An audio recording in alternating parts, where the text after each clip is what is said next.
Viewer discretion is advised. Man, stand up. Get on the ground! Stop. Stop. When an officer tells you to stop, you have to stop. Let me see your hands. Stop!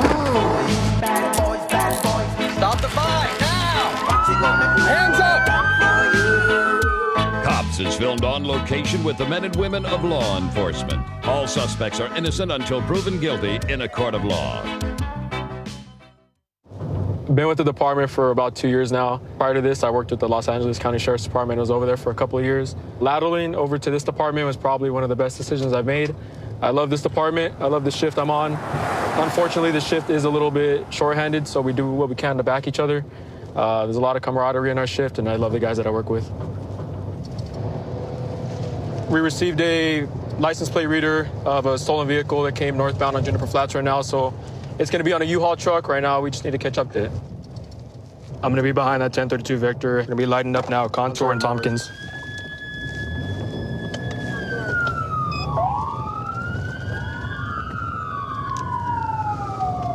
(1022), that the vehicle's taking off on me westbound Contour, approaching Hanson. I'll be in pursuit. Vehicle failed to yield, so it is going to be the confirmed stolen vehicle. 32, I'll show you rolling code to Lakeview normal. We have a unit going to go set up spikes about a mile ahead, so hopefully it continues to go northbound and run into our unit with the spikes. PG-40, I'm going to try to set up spikes on Ramona and Hanson will be code. There's a decent amount of traffic right now. Still waiting on a unit with spike strips. There's a unit up there. They're going to try to deploy spike strips. AVS, slow down a little bit. Okay, awesome.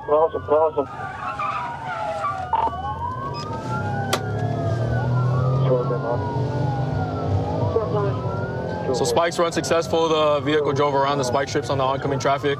So we're still going to be in pursuit of it. Still trying to have one of our partners set up spike strips. It's kind of hard, him making all these turns and changing his directions. Going to be turning southbound on El Collado. The suspect turned off of a side street to avoid the spike strips up ahead, so we're going to be going southbound on a different street.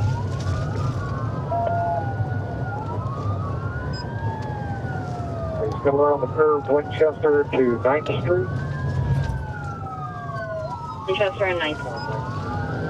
Westbound 9th from. Traffic. Moderate conditions. These seems to be most of the bad traffic laws. Yeah, you got so it looks like Menifee PD was able to successfully spike him. So we'll see if he's able to pull over sometime soon. At 9th, approaching Longfellow. Both of his front tires and his driver's side rear tires are going flat due to the spike strips. It looks like the vehicles that were spiked are smoking now due to him probably riding on rim. There's lots of tire chunks flying all over the road right now. Yeah, that's the curve, Brandon from Matthews. Yeah, off the roadway.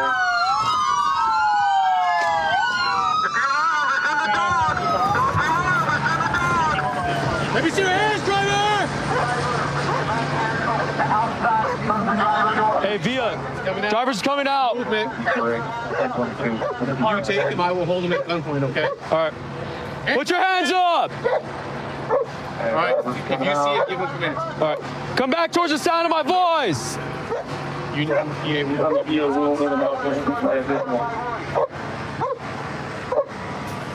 Keep looking forward, walk backwards. Walk backwards, keep walking. Keep walking. You want me to cuff? Keep walking, hands on top of your head. Down your knees, down your knees.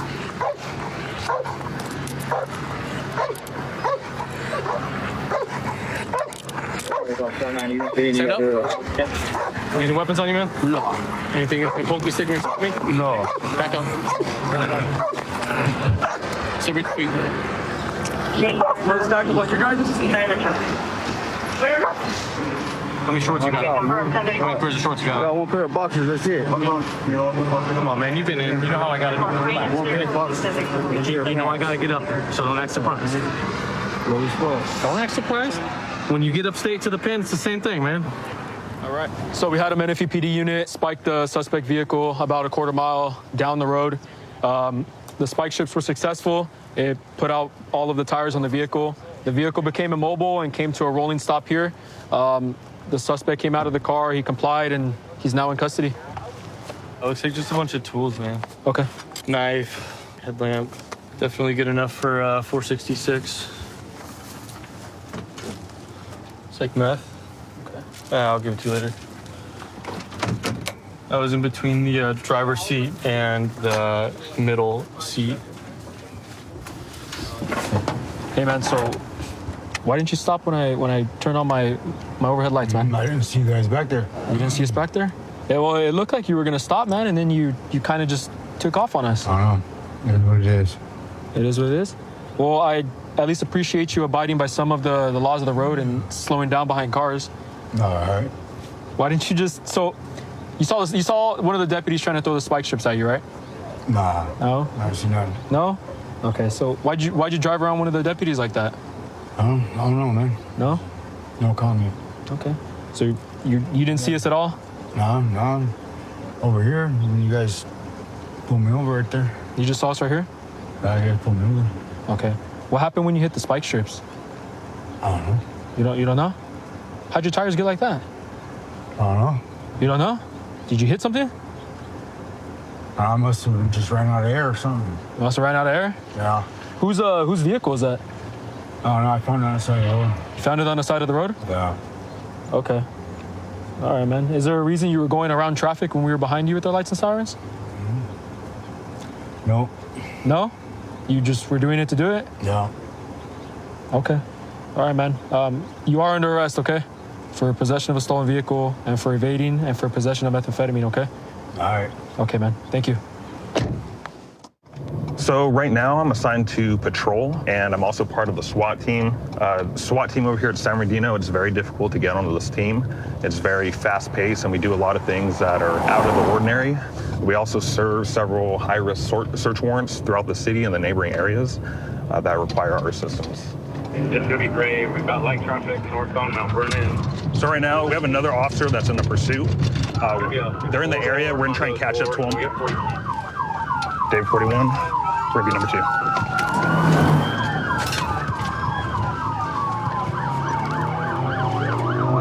Massachusetts westbound baseline. Still westbound baseline, high rate of speed. Passing probably G Street. Looks like he's going northbound now. You guys still there? What's the primary for northbound G Street? He's passing Highland. He's still continuing northbound. Yeah, baby, right here. On 29, they're both going northbound on the D10 freeway. Green Maze, Black River Gray.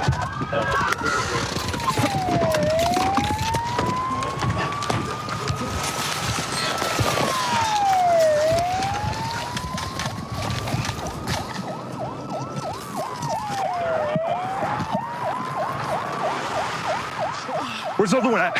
Where's northbound over the wall? Hey, next one is northbound over the 210 freeway. What do you look like? HMA, we're in the black, you're right. Here, you guys got this? The will not run over the freeway, the HMA and block over black, black freeway. Hey, is car clear? No, we're not clear. Probably next unit if you could be in the area of 30th and G.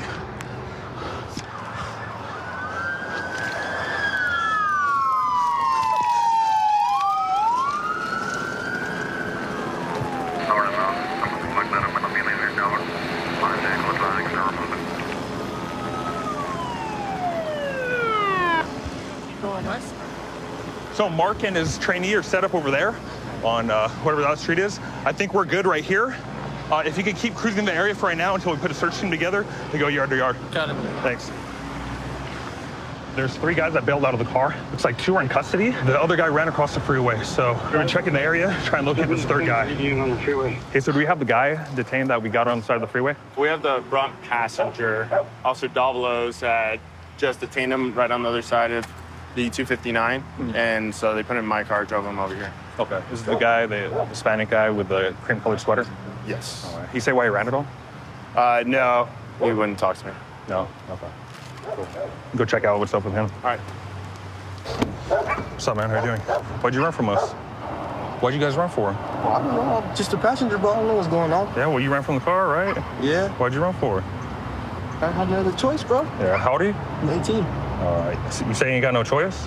Well, everyone else is running. What you want me to do? Yeah, you could, just stop. Stop? Yeah, I know, but you guys are already pointing the guns at me and so, you know? Okay. Cool. So they said they recovered a gun that you threw out the window over there? I threw out the window? Yeah, I said one of you guys threw out the window. It wasn't me. Which one was it, though? I don't know. No? Okay, bro. Hang tight for us, okay? Hey, were you the one that stopped the car? Yeah. What happened? Is this what was recovered? Yeah, he said that he saw him toss it out the car. Or they, sorry. A witness saw him. He saw a witness toss it out the car. Out of the car on base. Who recovered this? There's a lot of meth right here. So was this like 5 pounds or so? I'm saying a pound a bag. Yeah, there's a lot of meth right here, probably a couple $1,000s worth. Did you guys find the driver? No, we didn't get the driver. We just got the guy that threw the drugs out. Passenger we have detained is the one that tossed us out. The one in the cream color sweater? Yeah. Okay. They're doing an infield for the driver on the other side of the freeway. So I guess this guy's going to jail for sales? Methamphetamine? Yep. All right, guys. So we lose the driver, but we get the guy that tossed out all the meth. Yes. That's still a pretty good arrest right there. Okay, is that the gun right there? That's the gun right there. Okay. So this is the gun that the witness called in about. She said that she heard the police in pursuit, that a gray car had driven by, and that she came outside and she saw this gun laying out here in the front. It looks like they probably threw it out the window. It's in a million pieces right now. The magazine was loaded up and everything.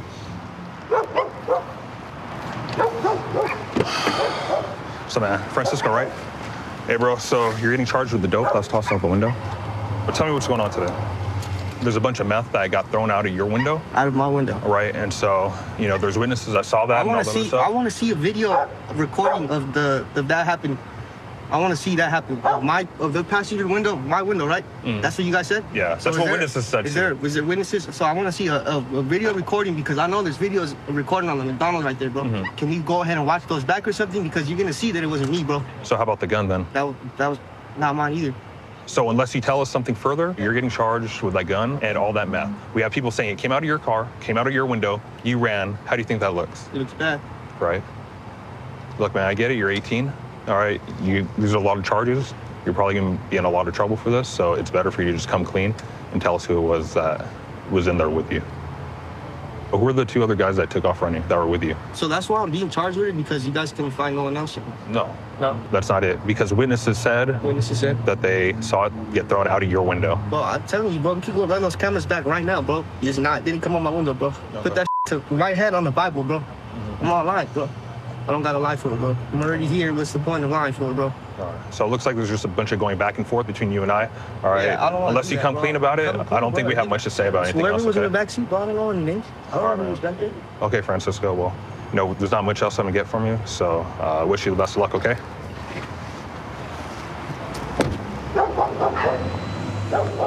All right, so this is a lot of methamphetamine right here. It's probably about 5 pounds. So right now we're gonna take it all as evidence and we're gonna book it over there at the San Marino Police Department. Yeah, this is a pretty good arrest by our officers. A lot of dope off the street. I enjoy work for San Bernardino. It's very fast-paced, very demanding.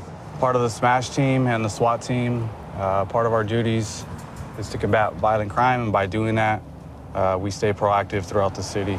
On my off days, I like catching up with my family, going out to eat, trying new things, and going to the gym. Catching up to some of our partners, chasing a car down 9th Street here. It's not stopping. It just hit the corner right here, and they have it at gunpoint. We're gonna back them up.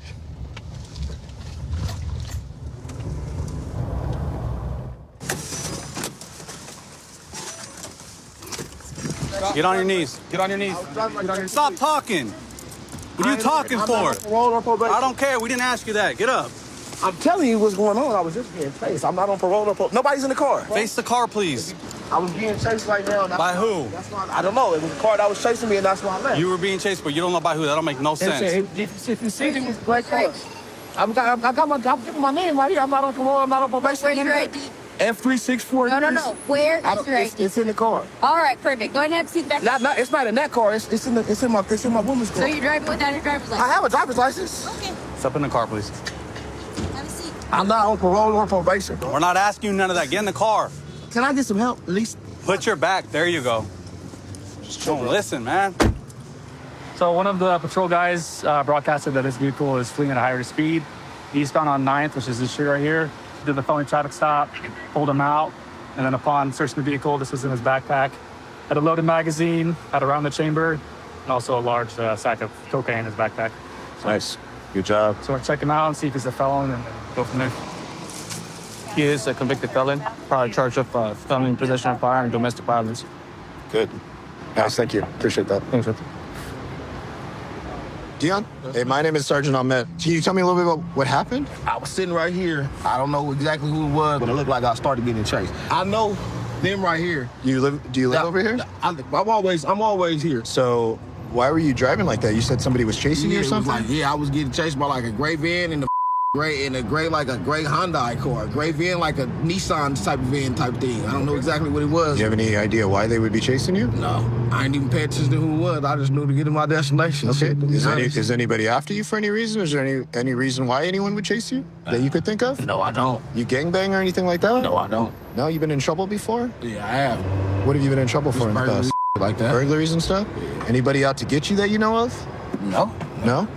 Okay. Is that your car? No. No, whose car is that? That is my brother's. Okay. Is there anything in the car that you shouldn't have?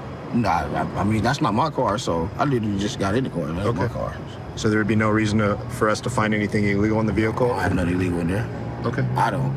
Source. Sure? Positive. And you're a prior felon? You convicted felon? Yes. So you can't be around anything like guns or ammo or drugs or anything like that. Okay. Like that. And nothing like that in the car? No. Okay. Not at all. All right, and Dion, you understand that we did find a gun and some cocaine in your car? Oh, that's you found there? Yeah. That's not have nothing to do with me. Have you ever been arrested for guns or anything like that before? No. Have you ever been arrested for selling drugs or possession of drugs? All right, because I'm big on honesty, Dion, and I'm gonna look at your criminal history. I got criminal history of firearms like that, but that ain't never been mine. That's what I'm asking you. Know what I mean? I'm saying as far as I ain't never been. Have you ever been arrested for having a gun?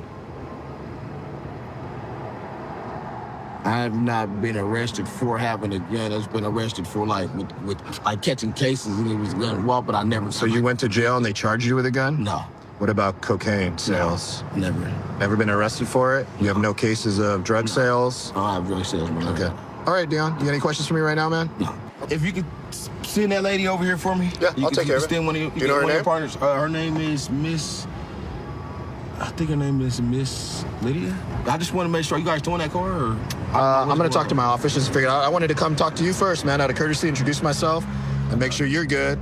And, did you ever think about just calling the police if somebody was chasing you? Man, I mean, with everything that's going on in the world today, Well, if I had a gun and cocaine, I probably wouldn't call the police either, man. So hang tight for a minute. I'll be right back with you. Hey, Officer Sons, what do you got on him? He's a prior felon for narcotics charges and weapons violations. He's previously discharged from parole for attempted murder. Oh, wow. Yeah. Okay. Seems like he was a little dishonest with me. Yeah. Appreciate that. I'll go let him know of his charges. What was the deal with the firearm? It was a ghost gun. Ghost gun, no serial number? Yeah, serial number. All right, Dion. So a couple things. Like I told you, man, I'm big on honesty. You ever heard of Smash Team before? Oh, I'm from Fontana. Fontana? Yeah. So you've heard of Smash? Yeah, I heard of Smash. So we're big on honesty, man. I'm the sergeant of the Smash Team. So I know I talked to you a little bit about your story and your story and stuff. Some of the things you told me didn't seem to pan out. The lady here, the auntie that you asked to take possession of your car and stuff, she said that that's your car, that you drive it often and you come over a lot. She does know you. That's my brother's car, but she knows who I am. That's my brother's car. That ain't my car. Also, like the way that you're driving, it kind of alerts us that something's up. You understand where I'm saying? Where we're coming from? I get where you're coming from. And, there's a gun in the car, a ghost gun by that, and a large amount of cocaine. And you told me that you don't have any prior charges for drugs or guns. And I just looked, you do have prior charges for guns and drugs, and you have been to prison. I've been to prison before, so but I know I ain't been. It seems like what you're doing is obviously trying to distance yourself from the vehicle and the evidence that we found. Oh, yeah, I understand. You understand? You're going to be charged with a felon in possession of a firearm and cocaine for sales because of the large amount of cocaine that we found, as well as all the baggies. And then the way that you're driving, obviously, is what alerted us to all of this. So you're going to be going to jail today for those charges. Okay? 132 in Bush. I've got him at gunpoint. Okay, gunpoint 132 in Bush. Covers code 3. Being sent. Unit 2514 10 transmit on tag 2. 1047, 1047, cancel to them 4360. Okay, we'll still send a code 3.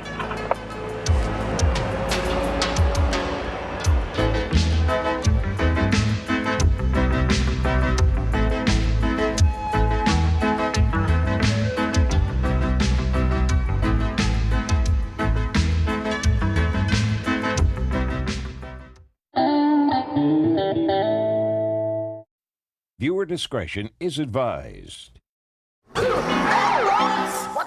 Man, stand up. Get on the ground. Stop. Stop.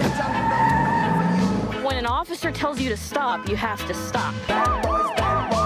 Let me see your hands. Stop. Stop the fight now. Hands up. Cops is filmed on location with the men and women of law enforcement. All suspects are innocent until proven guilty in a court of law. I've worked for the Independence Police Department for almost 8 years now, and I've enjoyed every second of it. I work for a police department that's very active.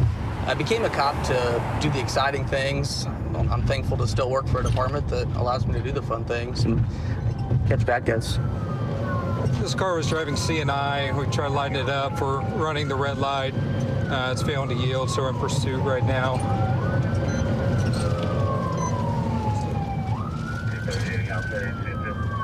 Clear left, clear right. Still eastbound through Lee Summit.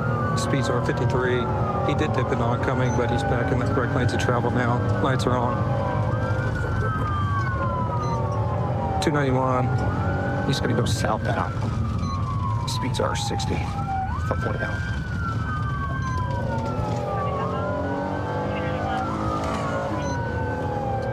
Yes, this is a freeway here. Hopefully we get some help from outside agencies. Southbound 291. Traffic charges, driving CNI. It's a red Dodge. Speeds are 120. Dropped to 105. There's only one vehicle up ahead. Traffic is still light. Speeds are 100. Exiting West Chapel. Advise on that direction of Chapel. Here, there's no vehicles out. It's coming up on a red line. Sure. 1050, you just disabled it. Front tire's down. He's in the other lane. Stand by. Lost a whole tire here. Oh my God. I got the truck. Let me see your hands! Let me see your hands! Oh my God. Put your hands behind your back. Put your hands behind your back. Trying to.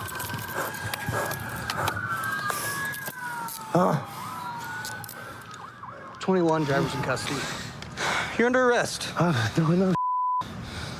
I'm gonna come this way. Set you up on your butt. Oh. You get tased? Yeah. I thought it was already stopped. Summon fire for the taser. I mean, at least some of you travel. You're running from the Independence Police Department, buddy. Yes. But yes, you're in Lee Summit now. You good, McCann? Yeah. We got an ambulance coming to check you out. He's the stolen auto guy from 23rd and Sterling over the weekend. Oh, okay. I ran behind the Chinese restaurant. Gotcha. If I cross county already, did y'all get hit? Who, Independence? Well, you were committing your crimes at Independence. You fled from the Independence Police Department, so we chased you. The Lee Summit? How did y'all get into it? Oh, I work for Independence. You work for Independence? Aren't y'all supposed to stop at counties? No, we don't have to stop for the counties. Brown eye. You was the original one behind me, wasn't you? Yeah. You ready? Yours. All right, buddy. Ow. Can you take that on my back, please? Well, I'd rather let the ambulance do it unless you want me to. Last for You want me to take him out? Okay, hold on. You ready? Yeah. Poke. Ow. Ready? Ow. All right. We're good now. I'm gonna set you down in here. I was just gonna go get my tires rotated at my homegirl's house. Well. Yeah, I was like, I got a feeling not to leave. Yeah. You were driving a little crazy when we first saw you. Yeah, because look at them tires. Them tires are balling. Yeah. Well, you're going a little fast, my friend. That's all. Oh, speed. Probably 5 over. You can go 5 over. You don't tell me you do this exact. I don't know if 120 is 5 over, buddy. I was not doing no 120. At the space. Oh, chase, you're talking yes. about, okay, during the chase. Yeah. During chase. You seen that red light too? Yeah, that red light. Did you not see that red light? No, it just came around nowhere, didn't it? My tires are bald. Oh, okay. Thankfully, there was no traffic or innocent folks coming. Looks like he just kind of lost control, hit this transformer, hit blue. Thinking it's probably a fresh stolen. The ignition's been tampered with. So it's a commonly stolen, probably like an 05 to 07. They punched the door handle here. Looks like he did a little bit more than what was necessary. Screwdriver here on the front seat. I bet the ignition's probably going to spin freely, so see if it... So as of right now, it looks like a stolen truck. Hopefully we can get a hold of the owner. We'll get this all processed, go through it, make sure there's no contraband inside, and then get it towed and be on our way. I was skirting everywhere. Man, we could tell that you didn't make that corner. Yeah, I know. What do you think about going off and going over the median there? Is that a pretty wild ride? Yeah, that was kind of yeah. A little bit. How about hitting the electrical box? You knocked power out to like a couple of these businesses over here. I feel bad about that. Yeah? Yeah, real bad, because like, it's kind of off. I'm glad I didn't hurt nobody, because I couldn't control it. It was... Oh, we seen you. Yeah, you lost a tire probably back here closer to the highway. That's why I was... Yeah, that'd be a reason. That's why I'm not a mechanic, but yeah.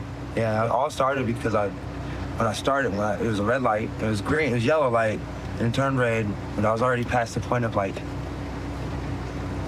my brakes couldn't catch. Because the tires couldn't catch the ground. So I ran the light, but I was slowing down.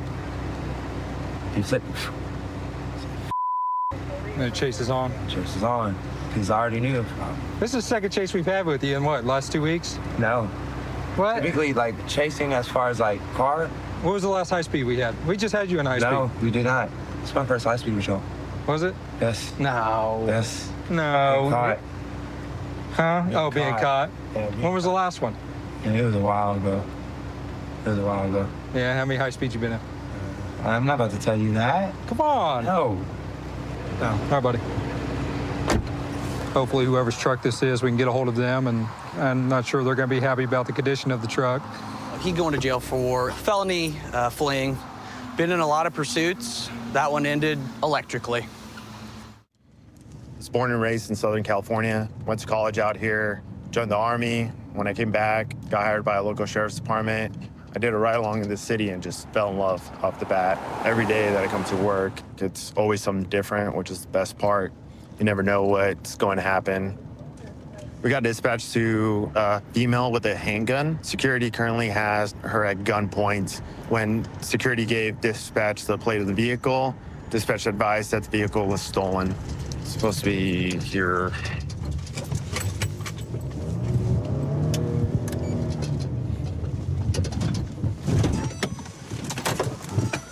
Can you guys step back?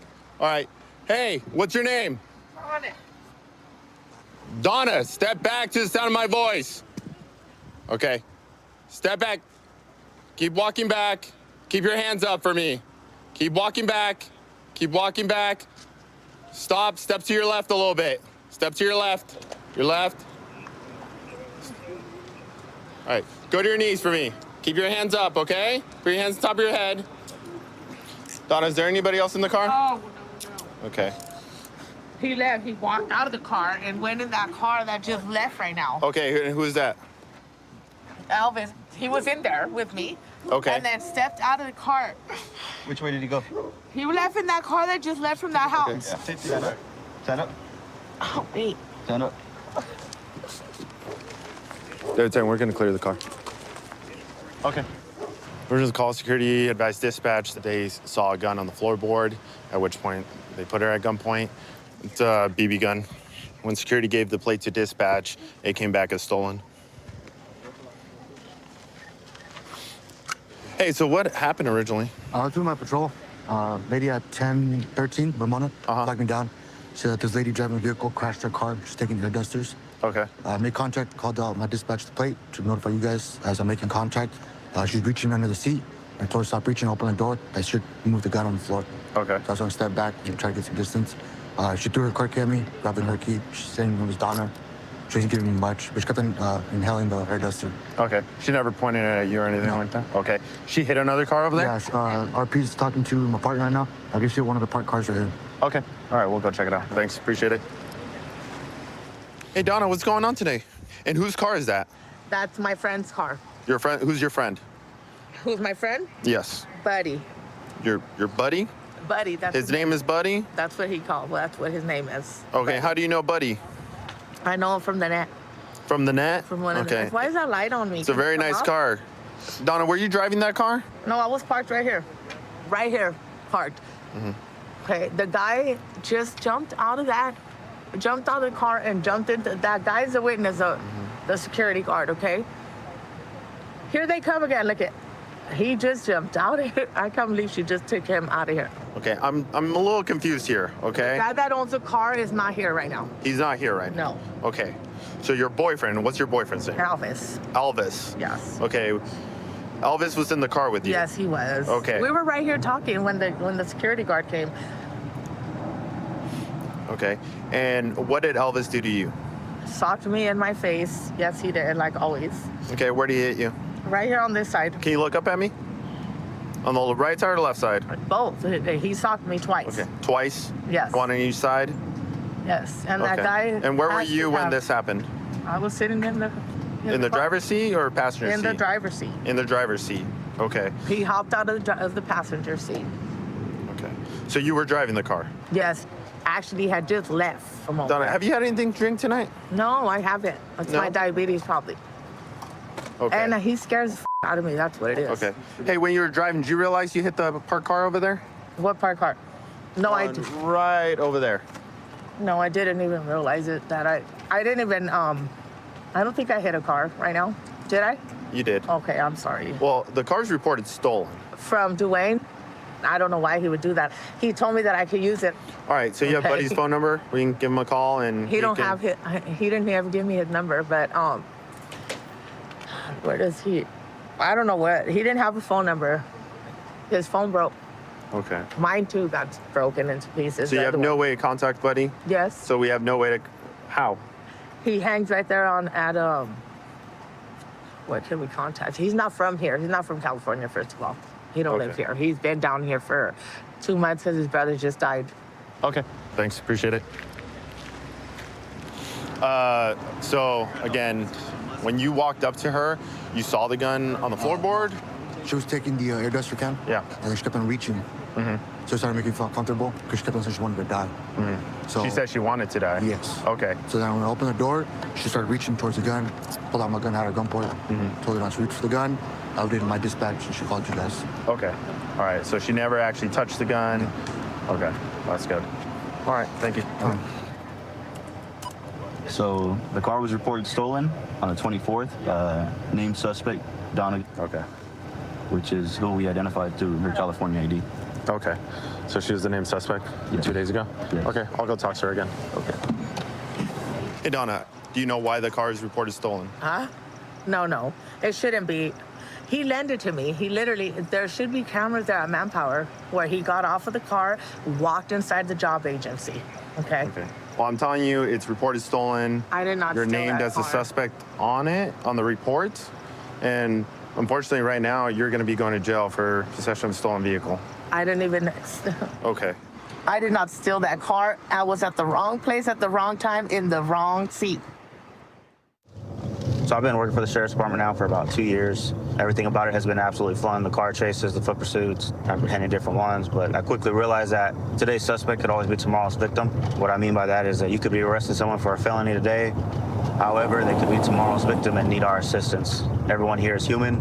Regardless of if they made a mistake or not, they still need our help and our assistance. So right now, our airship, they located a stolen vehicle. One of our allied agencies is actually behind it. So they're coming towards our city, so we're gonna go try and catch up and help out. Can I play Road Right. Left turn northbound Jordan Avenue from 3rd. Speeding up a bit now. Please stop sign a second. Please stop sign a second. Left turn Jordan from 3rd. Still haven't lit them up yet. We got 2 units now behind it. Eastbound 1st, passing the old Sandra. Copy, I'm set up right here. It's gonna be the car right there. They're right behind it. Unit Mistletoe, you just stopped at Mistletoe, turning north. Look at Mistletoe. Stop the Mistletoe, turning north towards Mistletoe. So where he's taking off.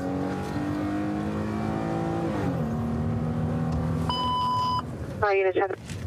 He just blew the stop at Cypress. Blue stop at Cypress. They're northbound Mistletoe. No traffic. Weather is clear and speeds approximately 50. Turning westbound on 3rd Avenue. What's one over? Yeah, you have pursuit. Go down out to that last. On I said, I'll be in pursuit. Flip out, flip out. Let me see your hands! Let me see your hands! Hands, hands, hands!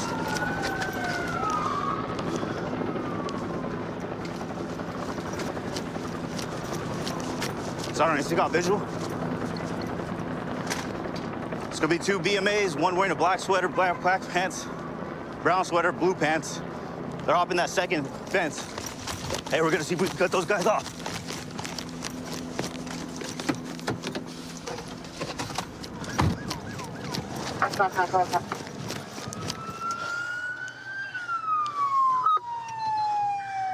Fine, they're west of Alton. Dropped something out of the wingspan. One drop something out of wasteland. Hey, so it looks like we got 2 of our units with them right now. So they're putting them out. They're ready to start apprehension at this point. Trying to get there. Here on the dirt road, they're going to be on to your left. They're both coming around that corner. They got them right here at the dirt field.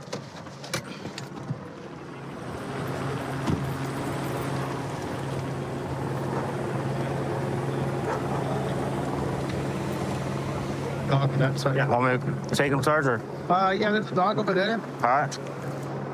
So, you guys want to go on that side? Yeah, I got with them. Just one more is out. All right, keep your hands up in the air, but stand up. Keep your hands visible. Face away from us. Hands straight up. Good, stand up. Take your right hand, grab the back of your shirt so I can see your waistband and pull it up. I have taser, guys, just FYI. Copy. Lethal's out. All right, keep your hands straight up now. You're gonna walk straight backwards. Keep walking. He's going to the other side, All right, stop right there. Take 2 steps to your right. 2 more.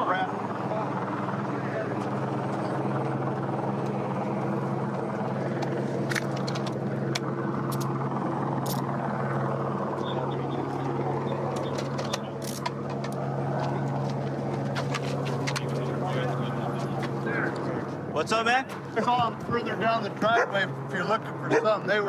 Their bodies were walking this way as the helicopter was going around. Okay. Thank you, sir. Hey guys, what's up? That's right there. Yeah, I see it. Hey, basically, witnesses. Sir. We saw these guys flip out all the way over here, jump the gun maybe, and then head back as soon as our helicopter caught them. It's a BB gun. Yeah, it looks real. Yeah, it's a BB gun. All right.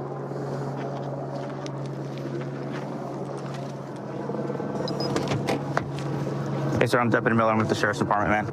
I heard that you are a juvenile, so we're going to take you down to the San Jacinto station. We're going to contact your parents, but I just wanted to let you know that right now you are being arrested for being in possession of a stolen vehicle. Okay, sir? Oh, you are? Oh, okay, we were coming to get you. Did you walk over here? Yes. Oh, my goodness, I'm so sorry. Yeah. So I'm Deputy Miller with the Sheriff's Department, and do you have an ID on you by any chance? No. No? I have a picture of my I'll take that. Giovanna. Yes, ma'am. That's on our system. If you could just, so it had a small accident. Both suspects are in custody at this point. The damage is going to be mostly on this right side right here, but it's still drivable. I don't know where your key is on the inside of the vehicle. We've searched it, so there's nothing illegal, no contraband inside the vehicle. But at this point, they got out, they took off. I was able to move it, so I'm assuming the key is still inside. There's no major damage on the front. Some right here. And then a little bit on this side of the bumper. We're still investigating that right now, but they've been taken into custody. And it was stolen today, is that correct? Yeah, this morning around, I don't know, we find out around 5:30 in the morning. You're working really quick.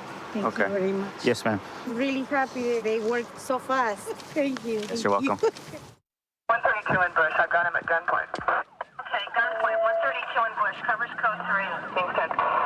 Phoenix 2514 can transmit on tag 2. 1047 can send it on 4360. Okay, we'll still send it code 3.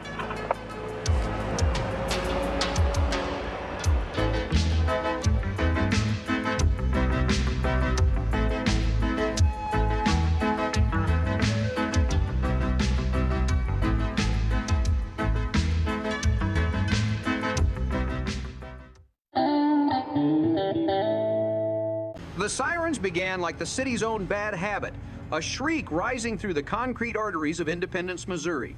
Officer McCain adjusted the mic on his vest, half grinning, as the dispatcher's voice came through red Dodge failure to yield heading eastbound through the summit. He rolled his neck, cracked his knuckles, and muttered, "All right, let's dance." The car ahead was a blur of dented red paint and poor decisions. The driver, later identified as a man named Curtis Hill, 28, self-proclaimed tire enthusiast, had apparently decided to test how fast bald tires could spin before destiny intervened. The patrol cruiser roared after him, the radio chatter a symphony of adrenaline speeds over 120, exiting West Chapel. Inside, the red Dodge Curtis was sweating like a man in a microwave. "Come on, baby, hold together," he whispered to the steering wheel as sparks spat from the rims. "Just a few more miles and we're golden." His logic was fragile, but then again, so were his tires. The front one exploded like popcorn rubber, whipping the fender, and the truck fishtailed into a transformer box. Sparks rained like New Year's Eve fireworks over a Waffle House parking lot. "Show's over, Buddy," McCain muttered, pulling up. "Let me see your hands," he shouted, voice sharp enough to slice through the smoke. Curtis, dazed but compliant, raised his arms with the innocent expression of a man who just wrecked half the block but wanted credit for good posture. "Yeah, I thought it was already stopped," Curtis mumbled, squinting at the officer like he'd been interrupted mid-nap. "Was just gonna get my tires rotated at my girl's house." McCain blinked. "You were doing 120. Curtis shrugged. "That's like 5 over right." The cop snorted, couldn't help it. Even felonies, he thought, came with punchlines. When the dust settled, the red Dodge looked like a crushed soda can. The ignition was tampered with a screwdriver, still wedged in place like a trophy. The car smelled of gasoline and cheap cologne. McCain and his partner poked around the wreck, cataloging damage and irony in equal measure. "Looks like he knocked power out to a couple of businesses," the partner said, squatting beside the electrical box. Curtis, meanwhile, was confessing to no one in particular. "Man, it's those damn lights," he said. "They turn red just to mess with me. I swear they see me coming." He shook his head, the very image of a philosopher trapped in a traffic stop. "My brakes couldn't catch. My tires couldn't catch. Physics, man. You can't fight physics." McCain chuckled as he handcuffed him. "Yeah, well, physics just put you in jail, Einstein." The day rolled on. By noon, the Missouri sky had that greasy summer shimmer that made the pavement look like melting chocolate. McCain drove back to the precinct sipping coffee that tasted like punishment and wondered not for the first time how many people managed to turn ordinary stupidity into a felony. Across the state line in Southern California, Officer Ramirez had his own brand of chaos brewing. His shift was short-staffed morale fueled by caffeine and gallows humor. They'd gotten an alert from a license plate reader, a stolen U-Haul truck rolling north on Jennifer Flats. Ramirez radioed in voice calm but eyes sharp. "I got the 10-32 Victor, lighting up now." The truck didn't stop. They never did. "Vehicle failed to yield," he said into the mic. "We're in pursuit." Behind him, traffic split like Moses parting the sea, though, with more honking. Ramirez's partner Avia leaned forward, chewing gum like it owed her money. "You think he knows we got spike strips ahead?" "Maybe," Ramirez said. "Maybe he just thinks luck is a personality trait." Up ahead, Menifee PD deployed the spikes, a neat little row of sharp persuasion. The truck swerved onto oncoming traffic, missing them by inches. Ramirez cursed under his breath. That's the problem with hope. It always dodges responsibility. Moments later, though, another unit nailed it. The truck's tires deflated in a symphony of despair. Chunks of rubber flew like confetti at a parade for bad decisions. The vehicle slowed, wobbling metal grinding pavement until it stopped with a tired hiss. Ramirez exited weapon drawn, driver hands up, walk backwards. The man who emerged was barefoot, wearing 2 t-shirts and 1 bad attitude. "I didn't see you guys," he said as they cuffed him. "Didn't even notice the sirens." Ramirez raised an eyebrow. "You didn't notice 5 squad cars and a helicopter?" The man shrugged. "I was in the zone. The zone of what driving?"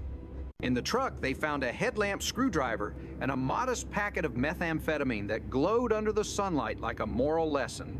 "You're under arrest for possession of a stolen vehicle, evading, and meth possession," Ramirez recited. The man smiled weakly. "Guess that means I'm popular." That night, back in Independence, the precinct cafeteria smelled of burnt coffee and microwave burritos. Officers swapped stories like poker chips. McCain retold the tale of Curtis and the missing tire, complete with sound effects. Ramirez would have laughed if he'd been there. Every department had its legends, and every legend began with someone saying, "Watch this." Meanwhile, a woman named Donna, somewhere near San Bernardino, was learning how fast a misunderstanding could become a full-blown episode. She was found sitting in a car holding a can of air duster like it was a magic lamp. The security guard who spotted her swore she'd reached for a gun. Police arrived to find her mid-inhale, dazed eyes glassy as Christmas ornaments. "Step back to the sound of my voice," an officer called. Donna squinted. "That light's too bright." "Ma'am, step back. I'm stepping. Don't yell. My ears are diabetic." The car turned out to be stolen, which complicated her explanation that Buddy, whose real name apparently was, Buddy had lent it to her after meeting her on the net. She couldn't remember which net, just one of the nets, as though the internet were a spider web of favors. When asked why the car was reported stolen, she looked insulted. "He told me I could use it. He literally said, 'Go crazy.' So I did." Her eyes softened. "I didn't steal it. I just borrowed the wrong reality." The officer's patient but tired exchanged looks. "All right, Donna, you're going to jail for possession of a stolen vehicle." She nodded solemnly. "That's fair. Can I keep the duster?" Far away in the dusty back streets of Riverside County, 2 teenagers were discovering that joyrides end faster than TikToks. Deputies chased a stolen sedan until it crashed into a dirt lot. The suspects ran limbs, flailing clothes catching on fences. Overhead, a helicopter narrated like an omniscient god with a police scanner. 2 VMAs, black sweater, brown pants, westbound on 10th. When they were caught, one of them tried to bargain. "Can I at least take off my hoodie? It's hot," sure said the deputy, but so is Grand Theft Auto. They found a BB gun in the car, realistic enough to make anyone nervous. "Man," one of the kids muttered, "it's just air." The deputy smiled faintly. "So's your alibi." The car was returned to its owner by sundown. She cried, hugged the officers, and promised to start locking her doors again. They found it so fast she kept saying, "I didn't even have time to miss it." The deputies didn't tell her that for them missing things wasn't an option. In their line of work, everything was either caught or lost, sometimes both at once.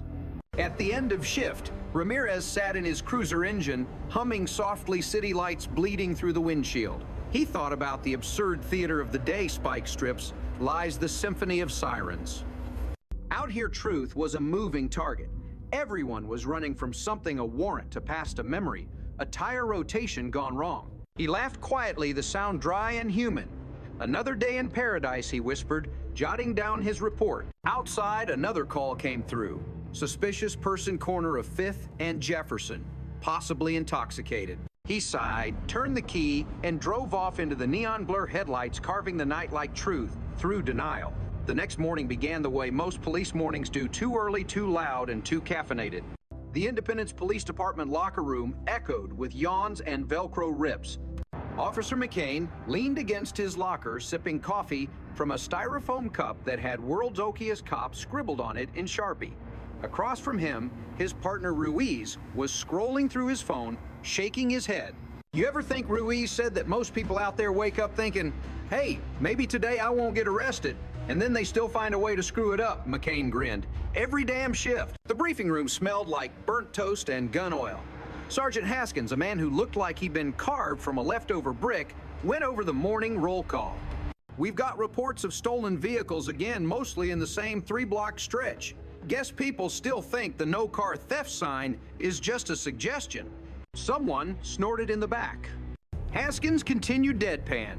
Also be advised, last night's transformer fire on 291 was caused by a suspect in a red Dodge pickup who believed traffic lights were conspiratorial devices. McCain raised a hand. That'd be my guy. Yeah, Haskins said, the city thanks you for single-handedly knocking out power to a Chinese restaurant and a vape shop. The vape shop's owner says his customers are going through withdrawals. McCain shrugged. Public Service Sarge. Down in booking Curtis Hill, the Red Dodge philosopher himself sat in a holding cell humming what sounded like the theme song from Fast and Furious. He'd been processed, fingerprinted, and interrogated, though he preferred to call it story time. When the public defender asked why he ran from police, Curtis leaned forward like a man about to explain quantum mechanics. See, ma'am, it's all about the tires. When rubber gets bald, you start hearing voices, little squeaks of rebellion. You either listen or you crash. I chose both. The lawyer blinked slowly. You realize you're facing felony fleeing and property damage, Curtis nodded, grinning. I call it creative driving. Meanwhile, 3 states away, Officer Ramirez was dealing with something less philosophical and more pungent. The Menifee station's evidence room smelled faintly of methamphetamine and shame. The lab techs wore gloves that squeaked with every movement. 5 pounds of this stuff, Ramirez muttered, watching them log the seizure. That's half the city's weekend plans. One of the detectives, a man named Harper, who chewed nicotine gum like it owed him rent, chuckled. You ever wonder how much meth you'd have to move to retire early? Ramirez shot him a look. Kidding, Harper said. Mostly. Outside, the Southern California sun was already cooking the asphalt. Ramirez climbed into his cruiser, sweating under the Kevlar, and turned on the AC. The dispatcher's voice came through again, cheerful, as a grocery store clerk, Unit 2 to 19, possible domestic disturbance at West Baseline and 30th. Caller reports a male shouting about being chased by ghosts. Ramirez sighed. Copy that. He drove toward the call, his brain replaying the day before the suspect, insisting he found a stolen truck on the side of the road. The spikes, the excuses. He wondered how many people genuinely believed their own lies. In America, he thought denial wasn't a sin. It was a lifestyle. At the small stucco house on Baseline, an elderly woman waved him down from the porch wearing a bathrobe that could have doubled as a floral curtain. He's in there, officer, she shouted, yelling at the oven again. Inside, a man in his 30s was pacing barefoot, shirtless, holding a butter knife like a microphone. They're following me, he barked. Through the Wi-Fi, through the microwaves, through the goddamn commercials. Ramirez approached slowly, hands up, voice calm. Sir, my name's Officer Ramirez. Nobody's chasing you. The man squinted at him. That's exactly what they'd say. Who's they? The cereal companies. It took 10 minutes, 2 officers, and 1 butter knife negotiation to bring him down. As they loaded him gently into the cruiser for a psychiatric evaluation, Ramirez couldn't help muttering, and I thought my ex was dramatic. Back in Independence, McCain's afternoon took a turn for the surreal when dispatch crackled with a call about a woman trying to return a stolen car to a car wash. Claims she borrowed it from someone named Buddy, the dispatcher said. Oh, McCain murmured, we're in for a sequel. When he arrived, Donna was there again. Same air duster complexion, same confused expression. Only now, she was armed with a crumpled paper bag and moral indignation. I was just trying to give it back, she declared as McCain approached. Ma'am, he said gently, you can't give back what you don't own. But it's the thought that counts. In kindergarten, maybe. He peered into the car. The ignition was still punched out wires dangling like dental floss. On the passenger seat sat a melted Snickers bar and an empty can of compressed air. Donna McCain said, rubbing his temples, are you still huffing that stuff? She shook her head proudly. Nope, I quit this morning. It's 9:12 a.m. Hey, progress is progress. McCain sighed, filled out the paperwork, and radioed in 10 to 15 same suspect as last week. Recommend rehab and maybe a net-wide ban. Meanwhile, across the freeway in San Bernardino, Detective Ahmed, part of the SMASH team, which sounded like a comic book group but wasn't nearly as fun, was dealing with Dion, the man with the ghost gun and the cocaine.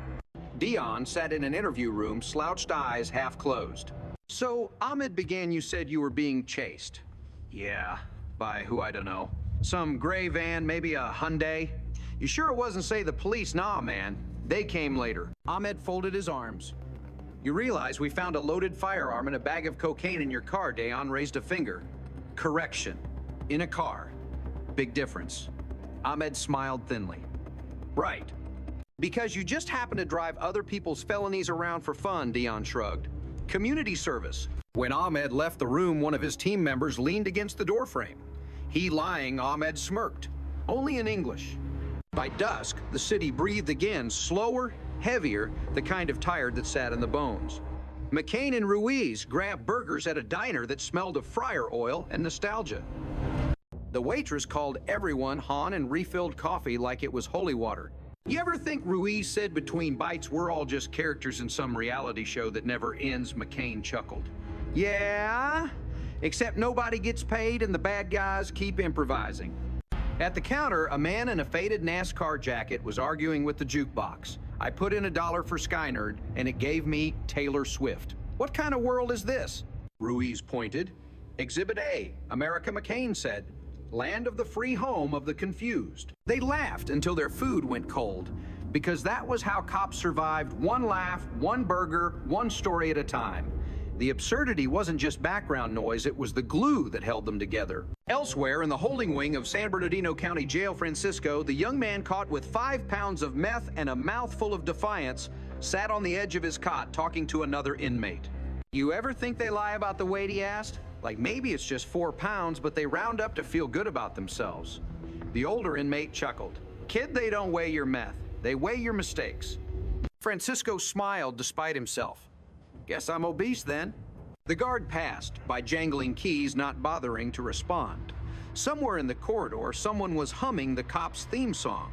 The irony wasn't lost on anyone. As midnight crawled over Missouri and California alike, the radios went quieter, the city lights buzzed like sleepy fireflies, and the cops went home. Not heroes, not villains, just tired people who'd seen too much and laughed anyway. McCain parked his cruiser, locked the evidence log, and stood outside for a while, breathing the humid air. Across the lot, Ruiz was texting his girlfriend, smiling faintly. Same time tomorrow, McCain asked. Wouldn't miss it. They bumped fists. In the distance, thunder rolled over the suburbs, or maybe it was just another chase starting. Either way, McCain grinned. The city was alive, ridiculous, and utterly unstoppable. And somewhere, a red Dodge was being repaired by a mechanic who didn't ask questions. The night began with rain, not the cinematic kind that falls in slow motion, but the mean, wet Missouri kind that smells like metal and broken mufflers. McCain sat in his cruiser windshield wipers, slapping to the rhythm of the police scanner. The voice on the radio was calm, detached the sound of bureaucracy fighting chaos. Unit 5 to 14 respond to suspicious activity East Truman Road. Caller reports someone yelling about stolen chickens. He sighed, took a sip of coffee that had the emotional range of cardboard, and turned the ignition. The city never slept. It just took naps between bad ideas. When he arrived, a man in a poncho was standing under a flickering streetlight holding a chicken like a trophy. She's mine, the man shouted, pointing at the bird. Neighbor tried to steal her for soup. McCain stepped out, rain dripping from his cap. Sir, I'm gonna need you to put the chicken down, the man gasped.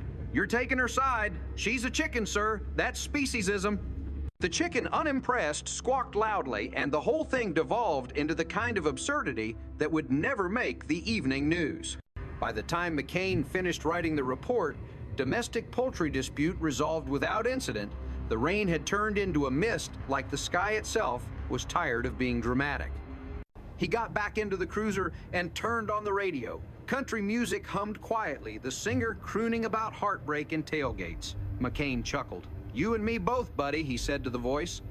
Across the country in San Bernardino, the air was drier, the streets quieter but not safer.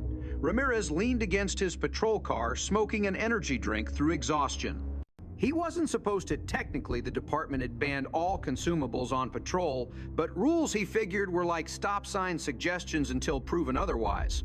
His phone buzzed. A text from his sister mom says, "You missed dinner again. We made tamales. You owe her 3 dinners and a call." He stared at the message, thumb hovering.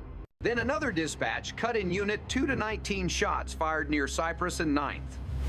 He sighed. "Sorry, Mom." When he got there, the flashing red and blue lights painted the street like a fever dream. 2 suspects had fled a house. Party gone wrong. One was already in custody. The other had disappeared into the alleys behind a liquor store. Ramirez joined the foot chase, his boots slapping against the wet pavement. The air smelled of gunpowder and cheap beer. He turned a corner and nearly collided with a dumpster. A shadow moved. "Stop," he shouted, weapon drawn. The figure froze, hands raised. It was a teenager, no more than 16, soaked in sweat and fear. "Drop the weapon." "I don't got one." "Then drop whatever imaginary one you're holding," Ramirez said, lowering his voice. The boy's eyes darted everywhere. Alley walls, puddle sky. "I didn't shoot nobody, man. I was just there." "Then why'd you run?" The kid swallowed hard. "'Cause everyone else did." Ramirez looked at him for a long second. Same line he'd heard 1,000 times, but this time, it didn't sound like a lie, just the confession of a world where running felt safer than standing still.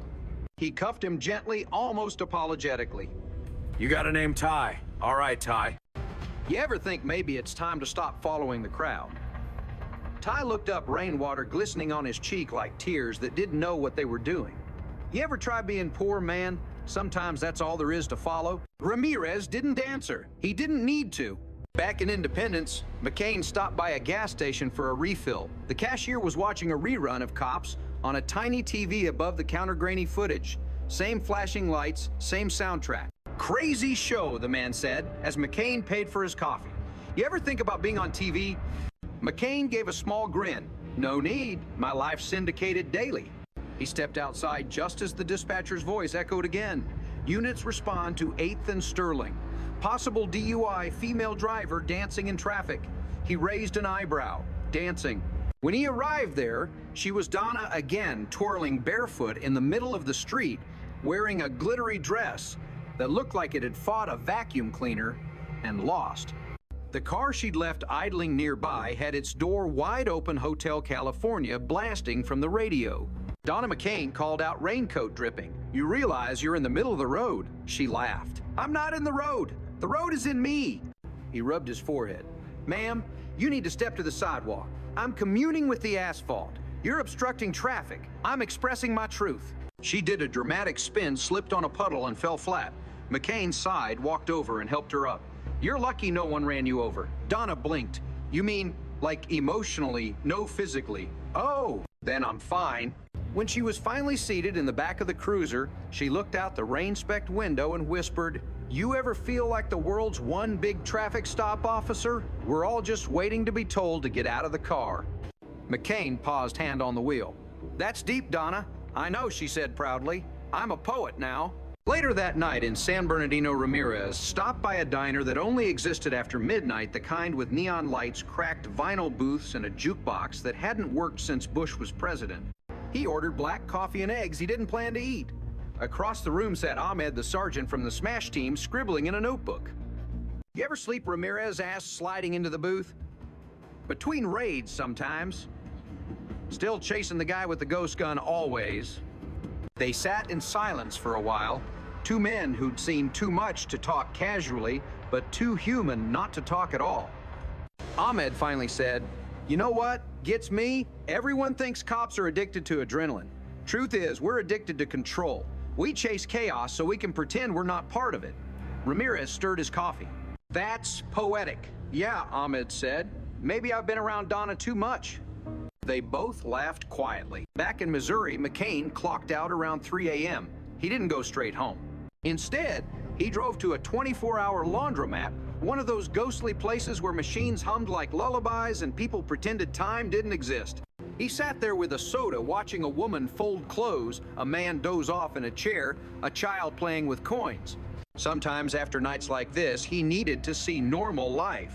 Not the kind written in police reports, but the quiet, invisible kind that kept the world spinning between arrests. He thought about Curtis the Red Dodge, the sparks flying. He thought about Donna's air duster dreams.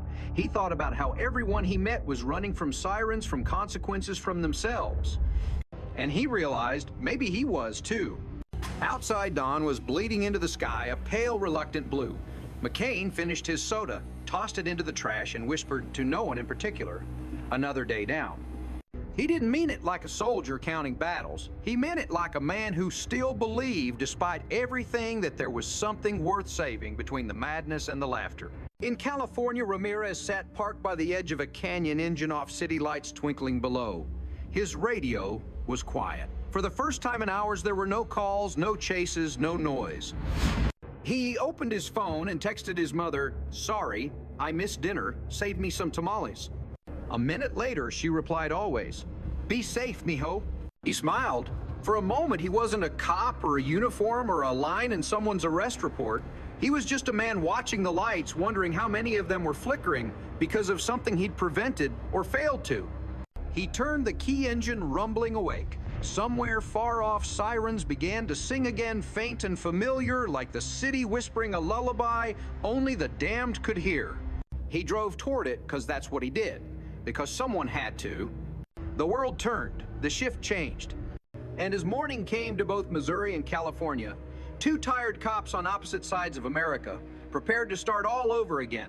Same uniforms, same radio, static, same absurd theater of justice. Only this time, maybe they'd laugh a little sooner. Or maybe they wouldn't. Maybe laughter was just another kind of armor. Either way, they'd wear it.